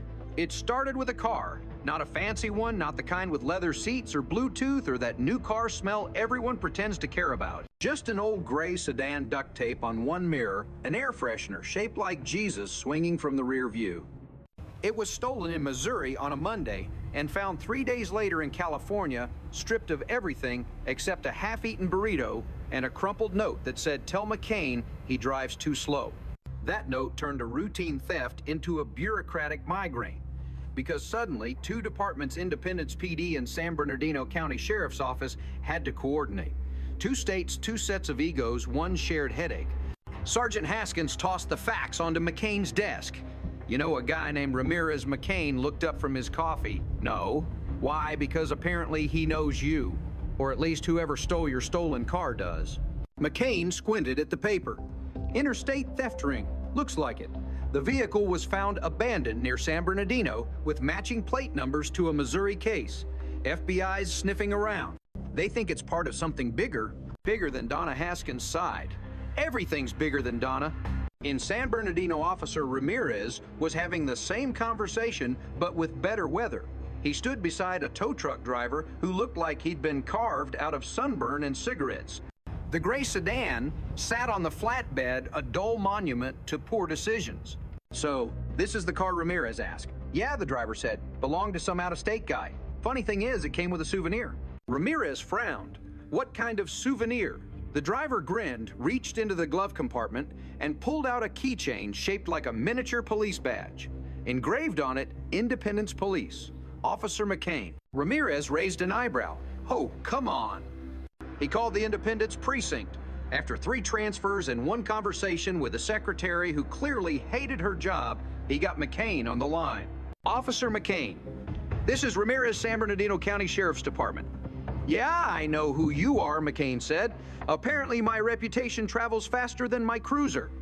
"Looks like your department's name ended up in my jurisdiction. Wouldn't be the first time." There was a pause, then both men laughed. The tired, absurd laughter of two people who'd seen too much weirdness to take offense. "So what do you think?" Ramirez asked. "Just another stolen car or something weirder?" With my luck, McCain said probably both. Meanwhile, in a motel off Route 50, Donna sat on the edge of a stained mattress scrolling through her cracked phone screen. She was on her 3rd cup of instant coffee and her 5th life crisis. On the nightstand sat a stack of unpaid parking tickets, a half-empty bottle of nail polish remover, and a flyer that read, "Join the gig economy, drive your future." She stared at it like it was written in hieroglyphs. "I can't even drive legally," she muttered, "but sure, let's drive my future." A knock rattled the door. Housekeeping Donna panicked, kicked a duffel bag under the bed, and opened the door. The housekeeper smiled, a middle-aged woman with kind eyes and a bleach-stained apron. "You stay long?" she asked in broken English. "Just passing through," Donna said. "Heading west." The woman nodded. Everybody heading west. As the door closed, Donna looked around the room. A flickering neon light outside made the wallpaper pulse. She wondered if she should leave, if she should start over somewhere else, Nevada maybe, or Arizona. Somewhere with fewer cops and more mirages. But then she remembered the air duster can in her bag and thought, maybe tomorrow. Back in Missouri, McCain met with an FBI liaison agent Morrow, a woman who looked like she ironed her suits with contempt. She sat across from him in the briefing room, tapping a pen against her folder. We believe this vehicle theft ring operates across state lines, she said. They steal cars in small towns, use them for transport, then abandon them after crossing into California or Nevada. It's efficient and sloppy at the same time, very American. McCain smirked. Got any suspects? One name keeps popping up. Morrow said, sliding a photo across the table. It was blurry, grainy, clearly taken from a gas station camera. But McCain recognized the glittery dress instantly. Donna, he muttered. Morrow raised an eyebrow. You know her. Know her lady's a one-woman sitcom. Ramirez had a parallel revelation 3 time zones away when he saw the same photo in an interdepartmental email. You've got to be kidding me, he said, scrolling. That's the asphalt poet. His partner Harper leaned over. Who? The woman who told me traffic lights were social constructs. Harper laughed. You sure she's not your type, Ramirez shot him a look. Only if my type's brain damage. Still, something about it nagged him. Donna wasn't a mastermind. She was a walking accident in a sparkly dress. If she was mixed up in this, someone smarter was pulling the strings. He typed a report, recommend coordination with Independence PD re-subject Donna and connected theft ring. 2 days later, McCain found himself on a plane to Los Angeles, his first trip west since a disastrous honeymoon 15 years ago. The airline coffee was lukewarm, the seat was sticky, and the man next to him was explaining cryptocurrency to anyone within earshot. When he landed, Ramirez was waiting at the terminal holding a cardboard sign that said, McCain, the legend, the myth, the paperwork. You're a comedian now, McCain said, shaking his hand. Humor's cheaper than therapy, Ramirez replied. They drove to the precinct, together exchanging war stories about meth labs, car chases, and bureaucratic nonsense. By the time they arrived, they felt like old friends who'd survived the same fever dream. Inside the conference room, Agent Morrow was waiting, of course. She pointed to a map dotted with red pins stretching from Missouri to California. This is your playground, gentlemen, she said.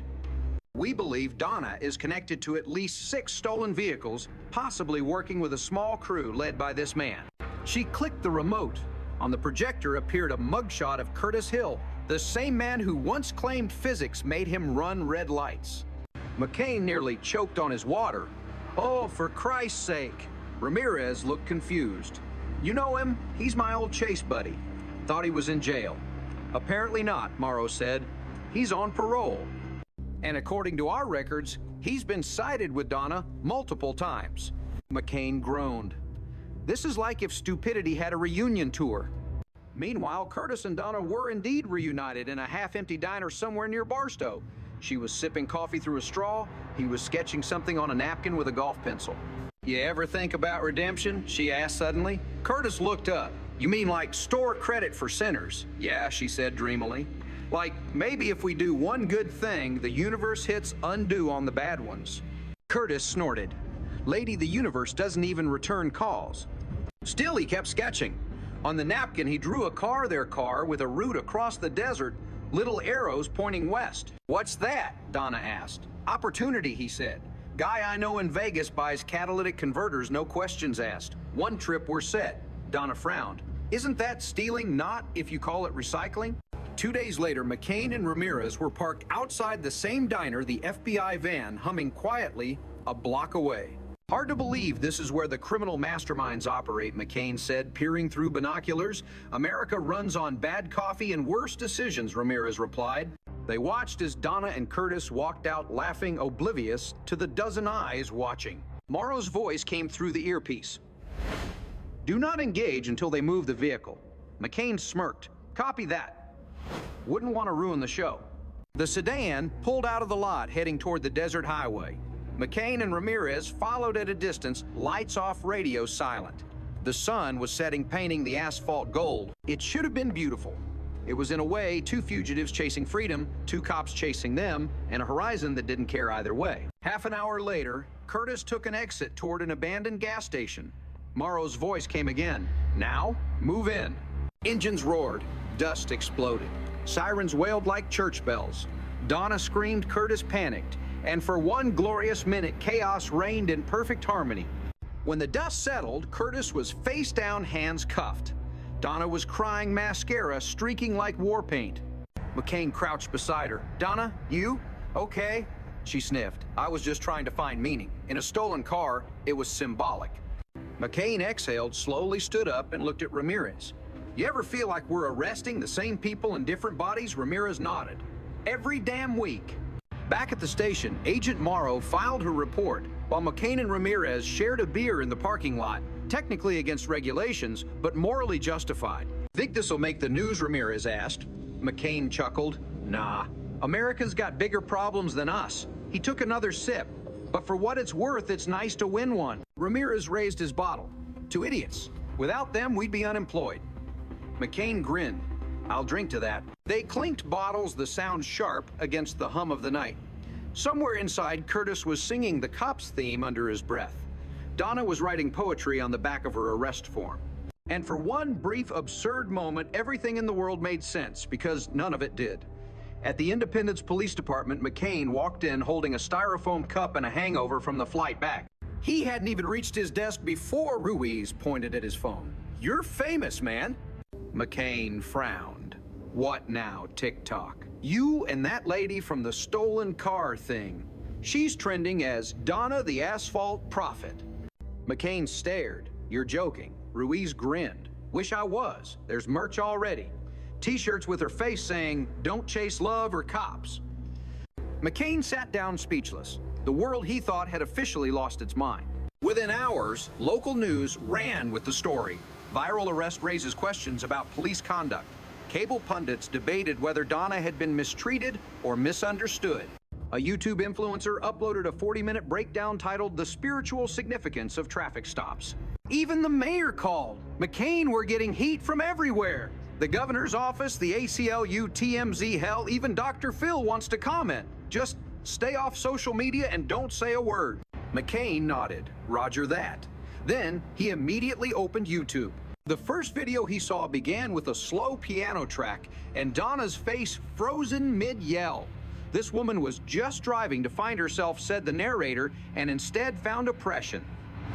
McCain threw his phone onto the desk. Oppression. She stole a car high on fumes. Ruiz chuckled. Welcome to America, brother, where facts are negotiable.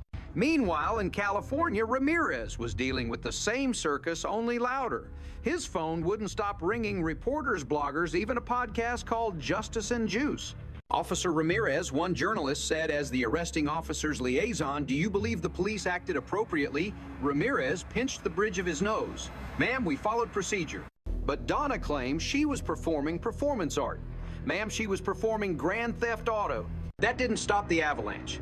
Within 48 hours, there were petitions, fundraisers, and a GoFundMe titled Help Donna Get Her Tires Back. It raised $12,000 in 2 days. By Friday, CNN picked it up. By Sunday, late-night hosts were cracking jokes. You see this lady in California who calls herself the Asphalt Prophet. One comedian said she got arrested for stealing a car, but apparently it was a metaphor for her stolen spirit. Someone please steal my rent while you're at it. The audience roared. Donna trended again. Back at the women's jail, Donna was loving every second. Her cellmate, a quiet woman named Letitia, scrolled through an old phone smuggled in by another inmate. Girl, she whispered, you're on Good Morning America. Donna smiled dreamily. Finally, they see me. See you as what is a messenger. She began pacing the cell like a preacher. They thought they could silence me, but the world's awake now. We're all trapped behind invisible red lights waiting for permission to move. But I say, shut up and sit down, Letitia muttered. Donna ignored her. I say the road belongs to us. When the guards came by for head count, she winked at them like a celebrity signing autographs. One of them whispered to another, is it true she's getting a Netflix docuseries? The other shrugged. If Tiger King can, why not her? Ramirez met McCain again 2 weeks later in Los Angeles for a joint press review. Both looked 10 years older. Coffee, Ramirez asked. Vodka would be better. They sat in a conference room surrounded by public relations officers, lawyers, and one media consultant who looked about 12 years old. Her name was Chloe, and she had a ring light clipped to her laptop. Okay, she said brightly, we're going to control the narrative. Transparency, empathy, relatability. People love authenticity. McCain frowned. We love arrests. Yeah, well, she said right now you're the villain. She played a clip from a talk show where an actress compared Donna to Joan of Arc. She's fighting for our right to breathe free, the woman said tearfully. Ramirez groaned. She was huffing air duster. Chloe smiled sweetly. Exactly. Symbolic suffocation. The room went silent. McCain looked at Ramirez. Is this real life? Ramirez rubbed his temples. No, it's California. In the middle of the chaos, something strange happened. Donna got out on bail paid by her fans. She walked out of county jail wearing sunglasses, holding a paper cup of gas station coffee, surrounded by vloggers. Donna, Donna, how do you feel? One shouted. Liberated, she said. Do you forgive the officers? I forgive everyone, even the asphalt. Within hours, she was booked on The Ellen Show. Her interview went viral. She cried, laughed, spoke about energy alignment and vehicular spirituality. Ellen handed her a $10,000 donation for her nonprofit. The audience applauded.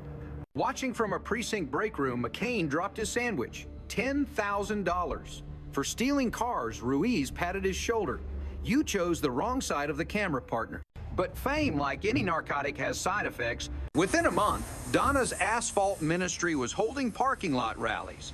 People bringing candles, yoga mats, and old hubcaps painted with slogans like freedom has 4 wheels. Curtis, out on parole again, thanks to a technicality, became her security advisor. Together, they live-streamed on social media, preaching about mobility justice while selling Holy Tire keychains for $20 a piece. Ramirez watched one of their streams and couldn't decide whether to laugh or scream. Look at this, he told Ahmed one evening. She's standing in front of a Prius claiming it's her burning bush. Ahmed shrugged. Hey, at least she's not stealing them anymore. But that wasn't entirely true, because soon another gray sedan was reported missing. And then another. Same pattern, small towns, quick joyrides dumped on the interstate. It didn't take long before the FBI realized what McCain already knew. Donna had turned redemption into a business model. When McCain flew west again, he found himself driving through the Mojave at sunset, that strange in-between world where the sky bleeds orange and the sand looks like gold dust. Ramirez rode shotgun silent. So McCain said, how do we arrest someone for inspiring a cult? Ramirez smirked carefully. They arrived at Donna's rally, hundreds of people in a Walmart parking lot waving cardboard halos made from steering wheels. A makeshift stage stood near the loading dock strung with fairy lights. Donna stood on top, barefoot, radiant, wearing a sequin jacket and holding a microphone. My brothers and sisters, she shouted, the road is not a prison, it's a path. The law says stop, but the soul says go. The crowd erupted in cheers. McCain whispered she's quoting herself. Ramirez replied, better than quoting Dr. Phil. When they moved in to arrest her quietly, the crowd thought it was part of the act. Phones went up, hashtags flew. People chanted, free the prophet. It took 20 officers and a helicopter to disperse them. By midnight, Donna was back in custody, crying, smiling, and asking the booking officer if he believed in destiny. The next morning, every headline screamed, police arrest, asphalt prophet again. Protesters marched outside City Hall. Someone spray-painted "Stop the Stop" across a traffic sign. McCain was summoned to a disciplinary hearing. Ramirez got a subpoena as a witness. Agent Morrow quit to join a private security firm. The mayor made a speech about rebuilding community trust. And Donna, she trended again. This time, the hashtag read number Road to Redemption. Weeks passed. The world moved on. A celebrity divorce, a hurricane, a congressional scandal, the usual distractions. Donna's followers scattered. The freedom drives faded to memory. McCain went back to Missouri. Ramirez stayed in California. Life resumed its slow, ridiculous rhythm. One evening, McCain sat outside the precinct watching the sun dip behind the strip malls. Ruiz came out with 2 beers. You ever miss her? Ruiz asked. Donna McCain chuckled. No, but I do miss when Crazy didn't have a fan base. They clinked bottles. To the prophet, Ruiz said. To the prophet, McCain echoed, half laughing, half sighing. Across the country in a cheap motel off Route 66, a woman in sunglasses checked in under the name Dee Prophet. Her hair was darker now, her accent softer. She paid cash. When the clerk asked what brought her to town, she smiled. Pilgrimage, she said. Out in the parking lot sat an old red Dodge engine, idling like a secret. And as the neon flickered above, Donna whispered to herself, "You can't arrest freedom." Then she drove into the night again. The desert was quiet again. Just the hum of engines and a sky too big to care. McCain drove west with the radio off, the silence heavy as confession. He hadn't meant to think about her, but Donna's name had a way of sticking to his mind like dust. Somewhere near Flagstaff, his phone buzzed. A text from Ramirez, "You seeing this number, Prophet returns, trending again." McCain groaned. Of course she's back. He pulled over at a diner. The TV above the counter showed grainy footage, Donna darker hair, new accent preaching under a different name. Dee Prophet, the woman who turned arrest into awakening. The reporters smiled too much. The crowd in the clip looked younger, angrier. They waved signs not about freedom, but politics now. Reform the cops, defund fear. McCain sipped burnt coffee, staring. "She's not a fugitive anymore," he murmured. "She's a movement." In San Bernardino, Ramirez sat in a conference room full of suits. A PR advisor played the same video. "Gentlemen," she said, "we're looking at a domestic influence net. She's uniting activist ex-con social media stars. She's viral again." Ramirez rubbed his temples. "Great. She's Che Guevara with glitter." The room laughed, but nobody thought it was funny. Donna stood on a makeshift stage in another empty parking lot. The red Dodge behind her gleamed like a relic. "They said I was lost," she told the camera's voice, calm now. "But maybe we're all just driving in circles, waiting for a green light that never comes." Curtis clapped from behind the camera, recording every word. This time she whispered to him, "Off mic, we keep it clean. No stolen cars, just stolen hearts." He grinned, and maybe a little cash. At midnight, Ramirez called McCain. "You watching this?" "Yeah," McCain said. "She's quoting Nietzsche now. Nietzsche or TikTok? Hard to tell." Silence. Then Ramirez sighed. "You think she believes any of it?" McCain looked out his window, the highway stretching endless into dark. "Doesn't matter. The people do." He paused. "You notice how she always drives west?" "Yeah, means she still thinks she's going somewhere." By dawn, the hashtags had cooled again. The internet found a new scandal. Donna's latest video got buried under cat memes and celebrity gossip. McCain closed his laptop and leaned back. For the first time in months, the world felt still. Then from the radio unit 5 to 14, report of a red Dodge running westbound. Driver possibly female, possible alias Prophet. He stared at the horizon, smiled without humor, and muttered, "Some sermons never end." Then he turned on the siren. The press called it the Prophet's vanishing. The FBI called it a containment breach. McCain just called it Tuesday. 3 months had passed since the last sighting of Donna Prophet, or Dee Prophet, as the headlines now branded her. Some said she'd gone to Mexico. Others claimed she'd started a commune in the Nevada desert. One conspiracy page swore she'd been recruited by a tech startup to teach spiritual driving to AI cars. McCain didn't believe any of it, but the department sure wanted him to. He sat in a windowless conference room under buzzing fluorescent lights, staring at a stack of reports. Across from him sat Captain Avery, a man whose smile had the warmth of a parking ticket. Officer McCain Avery began, "We've got senators asking why your name keeps popping up in this fiasco." Care to explain? McCain leaned back. "Because I'm the only one who can spell prophets correctly." The captain didn't laugh. "We're launching a joint inquiry. You and Officer Ramirez will assist." Quietly. "Assist who? The Bureau?" "Seems the Prophet might have resurfaced online. Someone's using her voice for political videos. Deepfakes, maybe. Or not." McCain sighed. "You ever think maybe the country just misses crazy people?" Avery smiled thinly. "They vote for them too." Out west, Ramirez was already drowning in chaos. His office was full of paper transcripts, social media screenshots, donation ledgers. Donna's old sermons had been clipped, re-edited, and repurposed by every movement under the sun. Libertarians quoted her about freedom. Eco-activists quoted her about the road. Even an investment YouTuber used her line, "You can't arrest growth." Ramirez shut his laptop. She's become a brand. Ahmed, now running a regional task force, nodded. And brands don't die. They just rebrand. One night, McCain flew to Los Angeles to meet Ramirez again. They met at a dive bar near the airport, neon lights buzzing the smell of bleach and cheap whiskey. Two tired cops in plain clothes, both pretending not to notice how out of place they looked among the drunk college kids and Uber drivers. "She's still out there," Ramirez said, sliding a file across the table. "Satellite footage near Barstow. Red Dodge, same plate pattern." McCain frowned. "She really loves that car. Some people need religion. She just needs ignition." They both laughed short, bitter laughs. The kind you share with ghosts. At dawn, they followed the lead a desert motel off Route 66. The place looked half-dead, sunburnt paint peeling from the sign Oasis Inn. Weekly rates, no questions. The clerk pointed toward room 12. Lady paid cash. Real quiet. Always wear sunglasses. They approached the door slowly. The sound of static came from inside a TV left on. McCain knocked once. No answer. He knocked again. "Donna, it's us. Open up." Still nothing. Ramirez twisted the knob. The door creaked open. The room was empty. On the bed sat a camera still recording, pointed at an old motel Bible.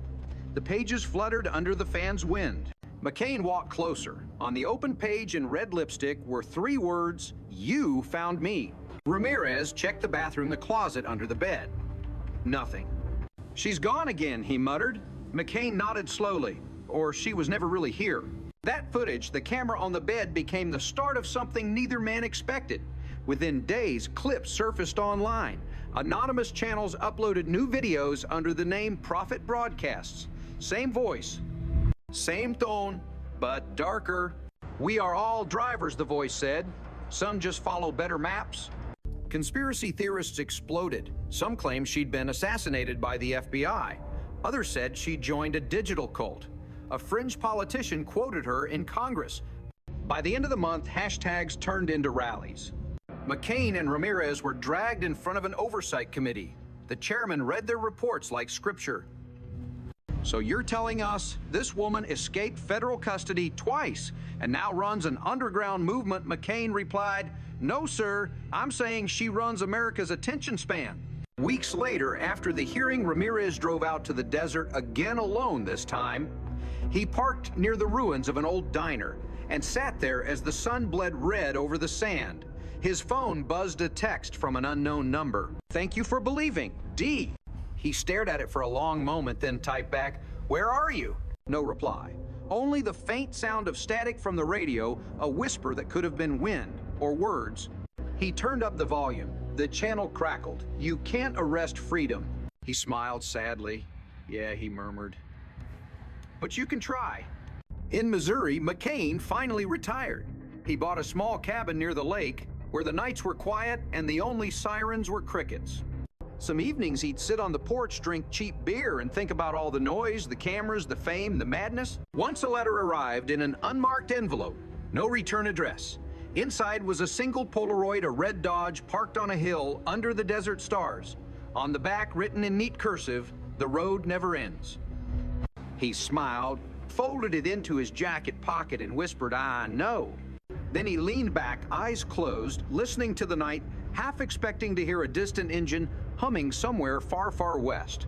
Maybe he did, maybe he didn't, but either way, the story kept driving. It was spring again, or something pretending to be it. Downtown Independence smelled of rain and exhaust, the kind of perfume that only old cities wore proudly.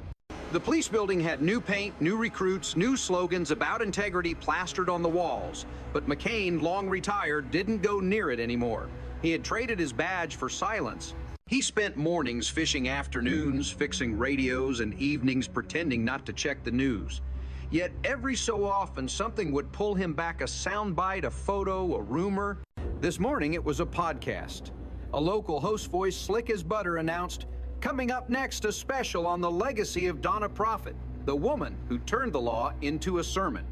McCain froze, hand hovering over the coffee pot.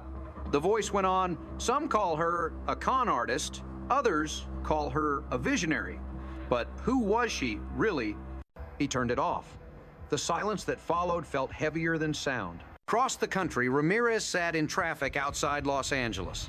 The city was glowing, that strange orange half sunrise, half smog. He'd left the force 6 months ago. These days, he worked private security for a logistics company, which meant fewer shootouts, but more spreadsheets. He glanced at a billboard flashing above the freeway, the Prophet Speaks new documentary on Stream Now. He almost laughed. The tagline underneath read, "You can't arrest freedom, but you can stream it." He sighed, shaking his head. They turned her into content. Still, when he got home that night, he watched it. Not out of nostalgia, just curiosity, he told himself. The film opened with slow piano music and a drone shot of the desert. Donna's voice, or something mimicking it, whispered, "Every road leads somewhere, even if you never arrive." Then came interviews her followers, her critics, journalists, professors. Everyone had a theory. None had the truth. When the credits rolled, Ramirez sat in the dark for a long time. Then he whispered, "You won, lady. You really did." In a dusty town off Route 66, a young man cleaned the windows of a small diner. He was maybe 20, wiry, wearing an old mechanic's jacket. On the back in fading letters, it read, "Freedom has 4 wheels." Inside, a radio played softly. Static, then a familiar voice, low, melodic, unmistakable. "Keep your hands on the wheel," it said.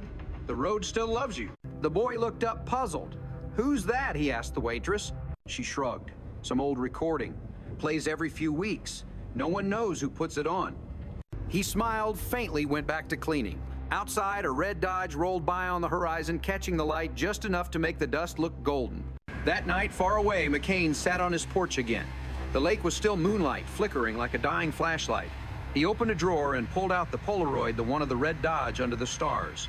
He turned it over, rubbed his thumb over the faded ink. "The road never ends." He laughed softly. Maybe it doesn't.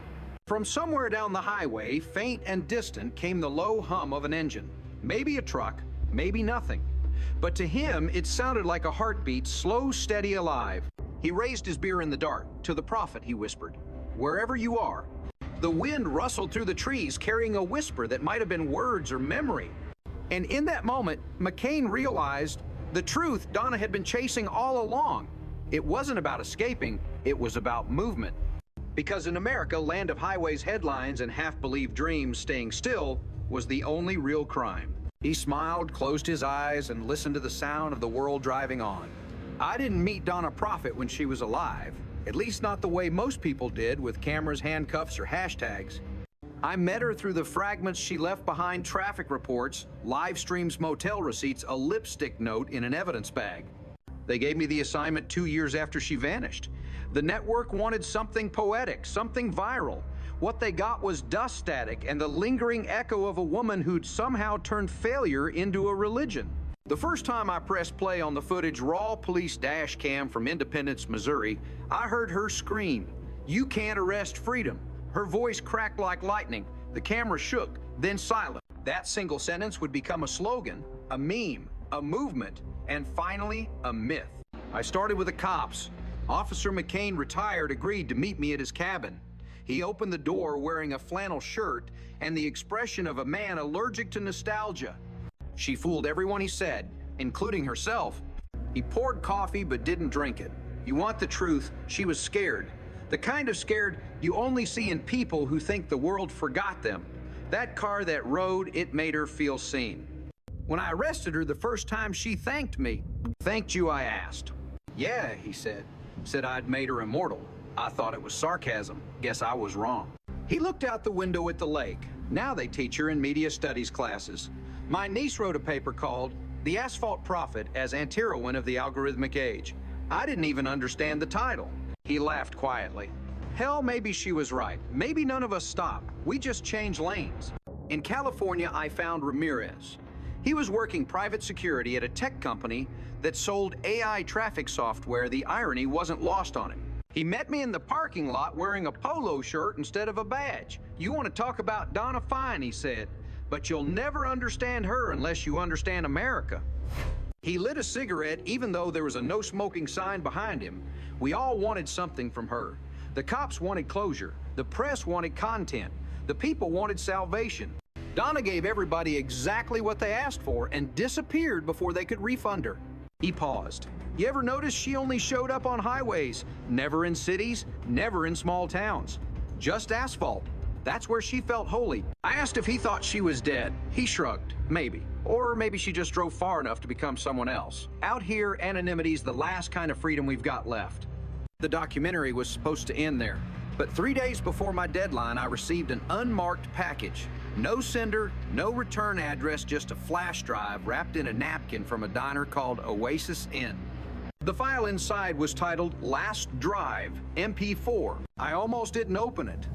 When I did, the screen filled with desert. The sky burned orange, the camera shaky. You could hear wind, faint laughter, the hum of an engine. Then her voice. If you're watching this, it means the world kept spinning without me. Good. It should. I was never the point. The road was. She laughed softly like she was confessing a secret. We chase meaning like cops chase cars. Maybe that's the joke. Maybe the road doesn't lead anywhere. Maybe it just wants company. The camera turned. For a brief second, her face appeared older, calmer, a little sad. Tell McCain he was right. Tell Ramirez I forgive him. Tell whoever's watching you, can't arrest freedom. You can only follow it. Then the video cut to black. I sent the footage to the network. They offered me triple pay to dramatize it, maybe cast an actress shoot reenactments. I quit instead. Now I play the tape, sometimes late at night in the editing room, when the city outside hums like a faraway freeway. There's a frame near the end that most people miss a reflection in the car window just before the video fades. It's not her, it's a highway patrol cruiser lights off, keeping pace in the distance. A silent escort. No one ever confirmed whether it was real or edited. Maybe it doesn't matter. Maybe it's better as a mystery. Because in that final flicker, one car chasing another under an endless sky, everything about her story makes sense. It was never about right or wrong. It was never about law or rebellion. It was about the chase itself, the eternal American hunger for motion, for noise, for someone to watch, for something to believe in. Last week, I drove out west, stopped at a diner on Route 66, the same one from the file, maybe. A young waitress smiled and asked if I wanted coffee. On her wrist, she had a tiny tattoo, a red Dodge with wings. When I asked about it, she laughed. It's a meme from years ago. My mom said it means freedom. I smiled back. She's not wrong. Outside, a truck roared by kicking up dust. The horizon shimmered bright and endless. And for one fleeting second, I could have sworn I heard it, the faint hum of a familiar engine fading into the sun. Somewhere, the road was still preaching. And someone, maybe Donna, maybe all of us, was still listening. He never said her name out loud anymore, not even when the radio glitched and whispered fragments of voices that sounded too familiar to ignore. Ramirez had stopped answering questions too, though. Sometimes when the two met for coffee, halfway between Missouri and California, the conversation would drift back to her. It always started with laughter, with words like crazy, ridiculous, viral, but it always ended the same way, silence. The kind that feels like respect. Somewhere along the way, she had turned from suspect to symbol, from a woman in handcuffs to a sentence that people quoted without understanding. The media called it the prophet effect. The universities called it the myth of perpetual transmission. But McCain and Ramirez called it something simpler, unfinished business. She had become part of the static that hummed behind every screen, every highway patrol radio, every podcast, pretending to understand freedom. America had moved on, as it always does, but the asphalt still remembered. There were sightings always the same, a red Dodge with no plates, no driver anyone could describe. A security camera on Route 66 caught it once, but the file corrupted halfway through, replaced by a single phrase in a woman's voice. Keep your hands on the wheel. The agency closed the case after that, but McCain never did.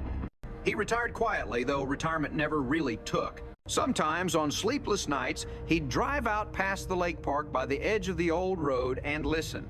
The highway hummed like it was alive. The night smelled of dust and unfinished prayers. And if the wind blew just right, he could almost hear her again, laughing through the static, saying that same impossible line, "You can't arrest freedom." Ramirez, meanwhile, had learned to live with ghosts. He quit the force and took a job with a company that tracked traffic data, which meant he now stared at highways from space instead of from behind a wheel. One evening while monitoring signal patterns, he found something strange, a cluster of interference forming a shape like a road that went nowhere. When he enhanced the audio, a faint hum played for exactly 47 seconds. At second 46, a voice, hers unmistakably, whispered, "Still driving." He didn't report it. He just sat there in the glow of the monitor, smiling like a man who'd finally heard the punchline to a cosmic joke. The world had called her a criminal, a prophet, a meme, an algorithm, a saint of asphalt and irony. But to them, the men who'd chased her, cuffed her, and somehow admired her, she was proof that the line between chaos and faith was just another stretch of road. Time went on. Highways cracked, cities rebuilt, and the internet devoured itself again and again. But the legend didn't die. It just drifted like the sound of a car you can't quite see, but swear is out there somewhere. Still moving, still laughing, still refusing to stop. And if you drive long enough through the right desert at the wrong hour, if the static cuts through the music and your headlights catch a glint of red just before the horizon swallows it, you might hear her too. The voice, the hum, the sermon that was never meant to end. Because maybe she was right. After all, you can't arrest freedom, and you can't bury a story that still knows how to drive. They said I disappeared, but the truth is, I only kept going further west, past the cameras, past the questions, past the last sign that said end of state maintenance, and into a stretch of road that nobody built but everyone dreams about. I remember the sirens fading first, then the voices, then even the guilt. It's strange how silence can feel like applause when you've been chased for too long.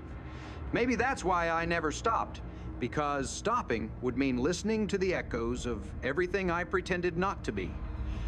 They called me a prophet, but prophets are just people who refuse to shut up when the world tells them to. I wasn't preaching, I was just talking to the void, and the void, being lonely, talked back. Sometimes it sounded like McCain's voice, calm and heavy, asking if I ever got tired. Sometimes it sounded like Ramirez laughing at the absurdity of it all. And sometimes it sounded like the road itself, whispering in that low vibration that hums through your bones when you've been driving too long without sleep. They think freedom is a destination, a place you can find if you follow enough signs. But freedom isn't a place. It's the refusal to stay put. It's motion. It's the defiance of stillness. I saw people build cages out of comfort, out of applause, out of the illusion that being seen means being safe. They put my face on shirts, my words in songs, and my name in headlines, but none of them understood that I was never talking to them. I was talking to the ones behind the wheel at 2 a.m. When the highway is empty and your thoughts are louder than the engine. The ones who know what it's like to keep driving even when you don't know where you're going, because stopping would feel like dying. I didn't want followers, I wanted witnesses. But the world doesn't know how to watch quietly. It needs to record, repost, react. It eats everything, even truth, even ghosts. Maybe that's why I had to vanish. Not to hide, but to protect what little silence I had left. Somewhere between Nevada and nowhere, I realized I had become what I always ran from: another signal in the noise. That's when I turned off the headlights. The stars were enough. The road still glowed like a scar in the dark, like memory refusing to heal. Sometimes I think about going back just to see if they'd still recognize me. But what would I say? Sorry I made you believe in something? Sorry I made you feel alive for a minute? No. I'd just smile and ask if the coffee's still bad and the world's still pretending to make sense. I don't regret anything.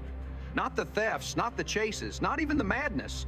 The world worships order because it's afraid of chaos, but chaos is just truth without makeup. You can lock it up, give it a case number, call it delusion, but it'll always find a way to breathe through the cracks. The law tried to catch me. The cameras tried to define me. The people tried to own me. But the road just let me pass.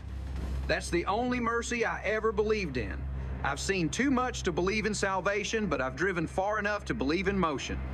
And maybe that's all we get. Not peace, not justice, just motion. The hum beneath the tires, the wind erasing your name from the dust, the endless reminder that you're still moving. Maybe that's heaven. Maybe that's hell. Maybe they're the same place. Sometimes I imagine McCain somewhere by a lake still checking his mirror like he expects me to be there. Sometimes I imagine Ramirez laughing into a dead radio saying, "I told you so." And sometimes I imagine nothing at all, because that's what freedom feels like, the absence of everything that wants to hold you still. I don't know where I'll stop. Maybe never. The world ends somewhere, but roads don't. They loop, they merge, they remember. And when the asphalt cracks, it still hums with everything that's ever touched it. So if you hear me on the radio in the static and the soft pulse of the tires on a lonely night, don't call it haunting, call it motion. Call it proof that I'm still out here. Because I am. I always will be. You can't arrest freedom. You can only follow it. It started with static. Again, the kind that slips into the night without warning, a soft hiss between two frequencies that shouldn't exist anymore. McCain hadn't touched a radio in years. He didn't trust them, not after what the Bureau found ghost transmissions looping Donna's voice through half the country. Some said it was a hacker. Others swore it was her broadcasting from the desert like a digital Lazarus. But that night, sitting in his cabin, rain pressing against the windows like restless hands, he heard it, that hum, that impossible sound that didn't belong to any station. He turned the dial. Nothing. Then softly, the voice James. His chest froze. It wasn't just her tone. It was her rhythm, the way she stretched vowels like road lines, the way she laughed at her own despair. James, it said again. You're still listening. He didn't speak. The air felt thick the way it does before a crash.